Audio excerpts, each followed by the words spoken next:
¿Sabías que la IA nació en 1956?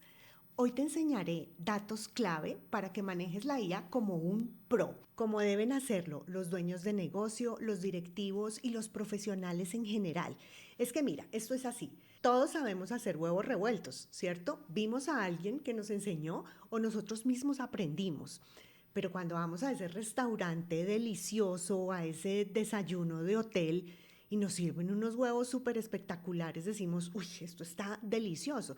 Pues porque los hizo una persona con una preparación mejor que la de nosotros, ¿verdad? Con una preparación profesional. Esa persona sabe cómo manejar esa proteína y qué impacto va a tener en ella los ingredientes, la grasa, la temperatura y la forma de cocción. Asimismo, nosotros debemos aprender a manejar la IA no como algo que hemos cacharreado, no como algo que hemos ahí experimentado, si eso está bien, eso hace parte del proceso, sino entendiendo en profundidad de dónde viene esta herramienta para así poder sacarle el mejor provecho.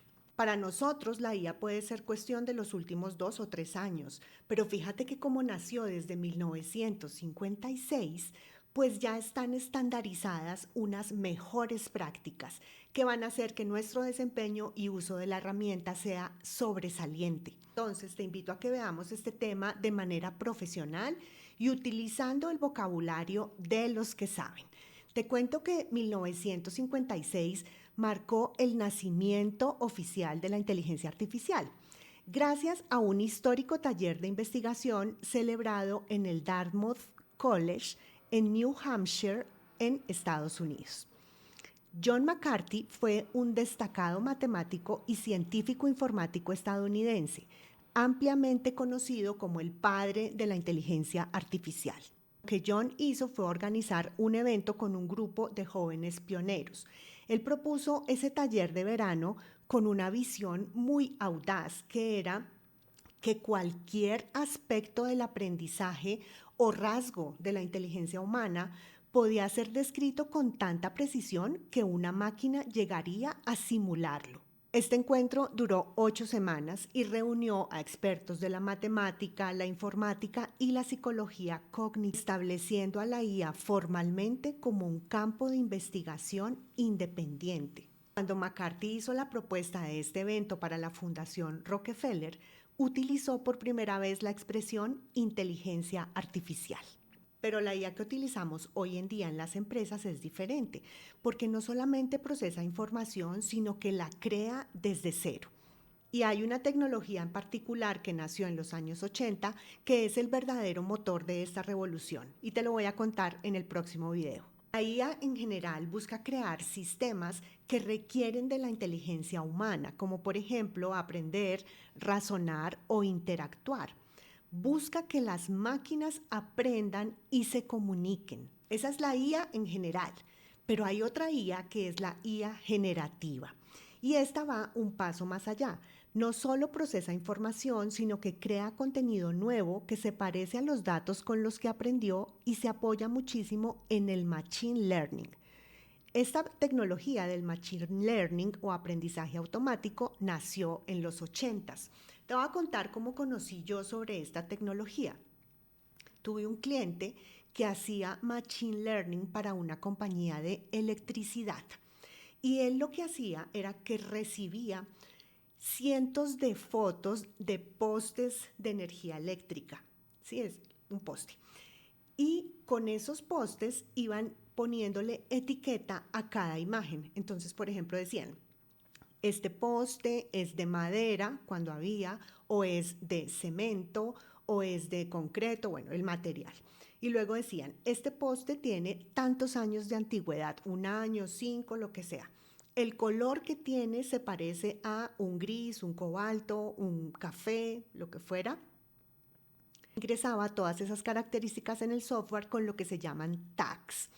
Así el sistema iba aprendiendo cómo era un poste, cómo se veía cuando tenía cierta antigüedad, qué tan inclinado estaba, dependiendo del terreno donde estuviera instalado, y así iban a poder aprender a nivel macro cómo se movían los postes del sistema eléctrico. Eso es Machine Learning. Esa máquina estaba aprendiendo a través de las imágenes y las etiquetas cómo eran los postes, cómo eran con la antigüedad, cuándo había que reemplazarlos y cuándo estaban en riesgo de caerse. Entonces la IA generativa utiliza el Machine Learning y además de eso el Deep Learning.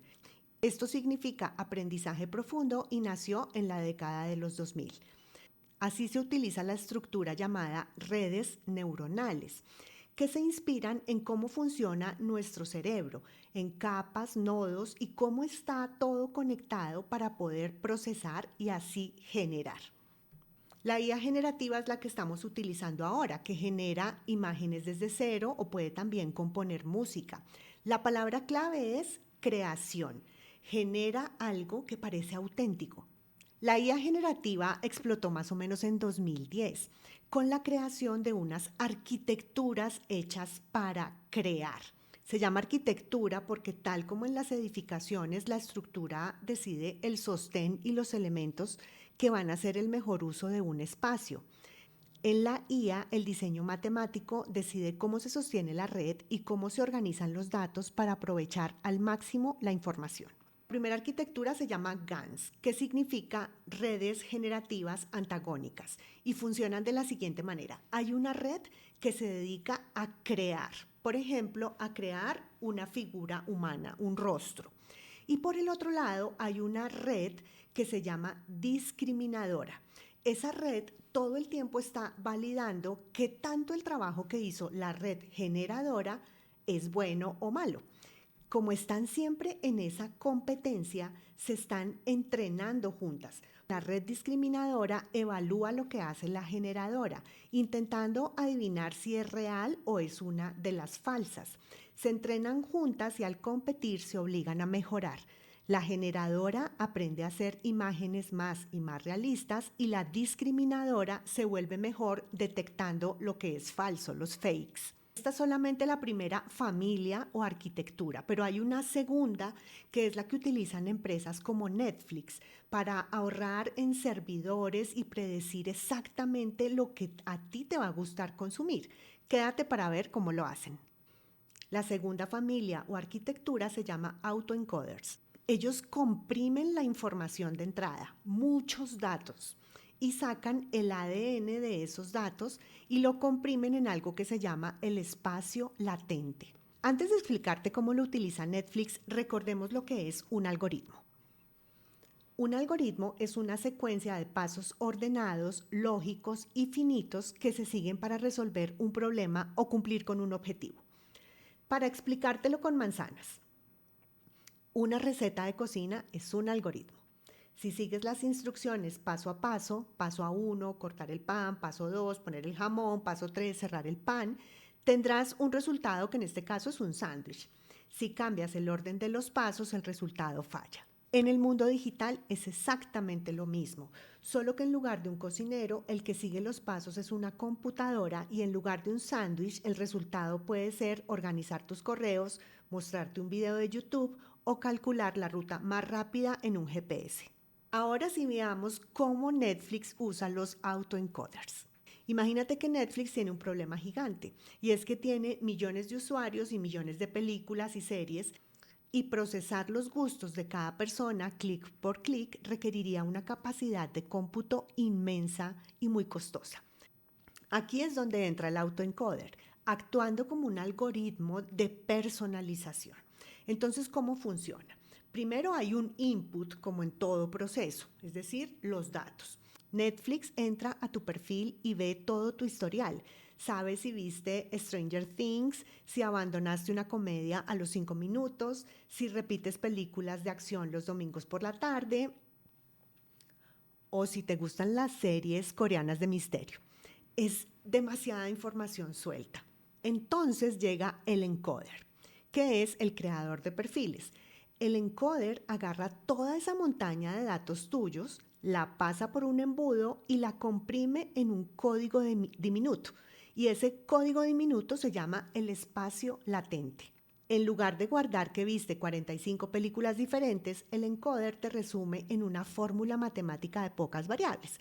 Por ejemplo, dice, Esta persona es 70% adrenalina, 20% nostalgia de los 80s y 10% maratones de fin de semana. Listo, tu complejo comportamiento se reduce a 3 líneas. Eso lo hizo el autoencoder. Y luego tenemos el decoder, que es el recomendador. Y este es el truco. El decoder toma esa fórmula matemática corta y fácil de distribuir de tu perfil para adivinar qué te gustaría ver esta noche o el domingo. Al estirar esos datos resumidos, el algoritmo dice, ok, con este perfil de adrenalina más nostalgia, la casa invita a que te mostremos una nueva película de acción retro tan pronto ingreses en el banner principal de Netflix. ¿Y por qué Netflix ama los autoencoders? Primero, por la eficiencia. En lugar de que los servidores de Netflix analicen los gigabytes de 200 millones de usuarios, utilizan estos resúmenes ejecutivos y así ahorran muchísimo en infraestructura. Y por la predicción de las tendencias ocultas. Al comprimir los gustos de millones de personas, el autoencoder comienza a notar que los usuarios que tienen la etiqueta secreta X también disfrutan de la etiqueta Y, permitiendo a Netflix recomendarte tu próxima serie favorita. Esa que ni tú mismo sabías que te iba a encantar, permitiéndoles mantenerte pegado a la pantalla con el menor esfuerzo tecnológico posible. Yo te estoy tratando de simplificar esto lo más posible para que tú lo entiendas y puedas sacarle mayor provecho al tema. Los autoencoders son fantásticos para resumir datos, pero la verdadera revolución del lenguaje humano ocurrió gracias a otra arquitectura que se llama Transformers. Es el motor secreto detrás de las herramientas que usas a diario y funciona con mecanismos de atención. Te explico eso en el siguiente video. Hay una arquitectura que se llama Transformers, que es la responsable del lenguaje. Y antes de explicártelo, quiero que pensemos en la palabra modelo. Cuando nosotros hablamos de la IA de Gemini o de ChatGPT o de Cloud, parece que estuviéramos hablando como de la marca, ¿no? O sea, la empresa tal, Anthropic sacó esta IA que se llama Cloud o Google sacó la que se llama Gemini. En realidad, Gemini, Cloud y ChatGPT son modelos, ese es el término técnico. Cuando hablamos de ellos, estamos hablando de unos modelos que son muy buenos utilizando transformers, porque generan texto de manera que parece natural, mantienen el contexto y siguen una conversación secuencial. Estos modelos también se llaman grandes modelos de lenguaje o LLMS. Y ahora que ya conoces a los Transformers, ¿sabes cuál es la diferencia entre un profesional que obtiene una respuesta genérica de ese modelo y los que logran unos resultados extraordinarios en la empresa donde trabajan? Pues la clave está en el prompt engineering, la ingeniería de los prompts. Y yo te voy a contar sobre cuáles son 4 técnicas avanzadas para generar esos prompts fantásticos. Acuérdate que el prompt es la instrucción que nosotros le damos al modelo para que él lo pueda ejecutar. El prompt engineering es el arte y la ciencia de diseñar bien esas instrucciones que le damos a la IA. Un buen prompt es la diferencia entre tener una respuesta genial y otra que no sirva para nada. Es la que te permite sacarle realmente el jugo al modelo. Ayuda a controlar la salida y los sesgos. Es el puente entre los ingredientes. Un buen prompt no es solo una pregunta ni decirle hazme esto, son varios ingredientes. Por ejemplo, una instrucción clara, qué es lo que tiene que hacer, darle el contexto para quién es esto, a quién va dirigido, datos importantes que debes saber. Ejemplos, ¿cómo quieres ver el resultado? Un resumen, una tabla, un código, un paso a paso, darle el ejemplo. Hay varias técnicas para redactar los prompts. Una de ellas es el zero shoot. Le das la instrucción y ya. Por ejemplo, resume este texto. Eso funciona para tareas que el modelo ya sabe hacer bien porque ya estuvo entrenado para eso. Otra técnica se llama el few shoot, donde yo le doy ejemplos, 1 o 2 casos para que él pueda aprender de ahí. Tercera técnica, chain of thought o cadena de pensamiento. Le pido que no solo me dé la respuesta, sino que me explique cómo llegó a esa respuesta paso a paso para que yo también pueda aprender. Y el role prompting, que es uno bastante común, donde se le dice, actúa como una persona experta en tal cosa. Le da una personalidad y un enfoque claro y esto requiere ir probando con él e ir ajustando. Cuando la tarea es compleja, lo mejor es hacerla por pasos y utilizar una cadena de prompts. Una persona podría pensar, pero a mí para qué me interesa saber todo eso, yo lo que quiero es que la IA haga por mí. Pues te voy a explicar por qué. Primero, porque cuando nosotros sabemos el porqué de las cosas y tenemos los antecedentes, podemos procesar mejor cualquier información y ver con mayor claridad las bondades de esa herramienta. Pero adicionalmente, como te conté, esas buenas prácticas ya son pedidas por las mejores empresas del mundo y por eso existe ahora la certificación en IA generativa. Si a ti te interesa poner esa habilidad en tu CV y en tu LinkedIn, lo cual puede aumentar tu empleabilidad hasta en un 35%, debes hacer unos estudios y luego pasar una prueba para tener la certificación. En caso que esa certificación te interese, puedes solicitarla conmigo. También recordarte que el capítulo 17 de mi libro Trabaja con astucia y dedícate a vivir te entrenan las bases si tú trabajas en una oficina para manejar esa inteligencia artificial. Hay un tema muy importante que se llama la gobernanza. Imagínate que McKinsey es una firma de consultoría internacional que después de sacar un informe y publicarlo tuvo que retirarlo del mercado porque muchas de las fuentes que habían citado las había sacado la inteligencia artificial y tenían errores. Asimismo, en las empresas puede suceder que por utilizar la inteligencia artificial sin la debida educación, que es lo que estoy tratando de hacer en este video, entreguemos información privilegiada, nos roben nuestros datos, se pierda confidencialidad o tengamos una información que no sea de calidad. Y si esta información te gustó, te pido que la compartas con esa persona que también está en el mercado laboral o que tiene empleados o que quiere llegar más allá gracias a una herramienta tan especial como lo es la inteligencia artificial. Nos vemos en el próximo video. Chao.